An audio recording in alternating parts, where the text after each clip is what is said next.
in the nerve centre of Corley Towers. Here I am in the kitchen, the most important room in the house, not the study where the work gets done, but the creative laboratory where all kinds of things are created. And I don't know if you have one of these in your house, but it's kind of like the spice rack where there are all kinds of things which look impressive, but you don't really know what they are and you rarely use. I mean, I've got children that are younger than most of these jars on here, and these things can rest assured they're never going to be touched. In fact, the greatest excitement they have in their life is when they're taken off the shelf, put in a box, and taken to the next vicarage. They'll outlive me, many of these jars. There are some there that I have no idea even how to pronounce them, let alone what's in them.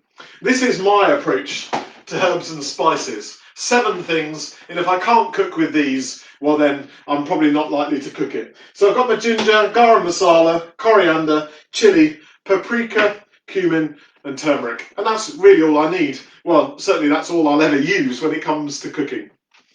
Now this evening we're looking at John's Gospel. And John is a bit like that. There's a whole range of things on offer, but he chooses to focus on 7 particular things. He tells in chapters 2 to 11, he tells 7 particular stories about Jesus in order to help us understand who he is, that he is the Son of God. You can look up those stories for yourself. They include things that you'll be expecting, like the feeding of the 5,000, the walking on water, as well as things that are unique to John, like turning water into wine right at the start there in John chapter 2.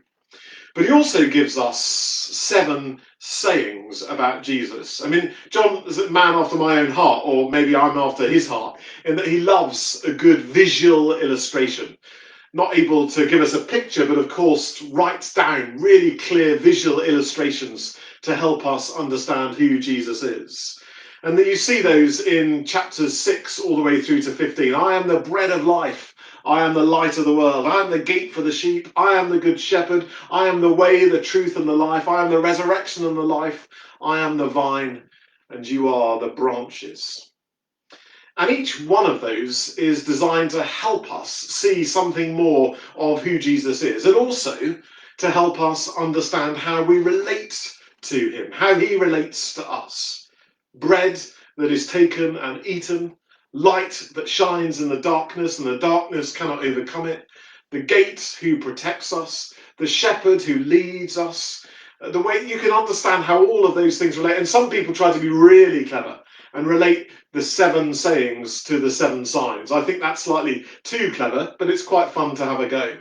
It's really clear in I am the vine, you are the branches. Let Jesus allow us, well, let's hear that invitation from Jesus to abide in him, to dwell in him as he chooses to come into the earth, to abide among us, to dwell among us.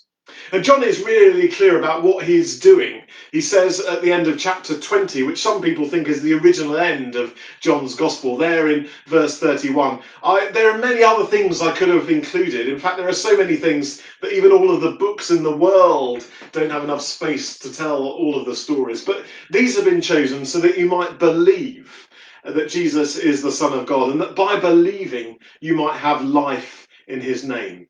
I think John probably knew that he was writing scripture. He certainly expects you to know the synoptic gospels, Matthew, Mark and Luke, and he's adding to that, really like focusing things down so that we might understand who this Jesus is. Whereas Mark opens it all up and says, you work it out.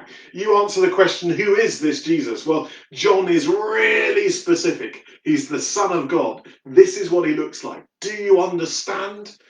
And he invites us to trust, to believe, so that we might receive. And it's all there at the beginning, just as much at the end. He talks about how Jesus came to the world he created, but the world didn't recognize him. He speaks about how he came to those who were his own, and yet they didn't receive him. But to those who do receive him,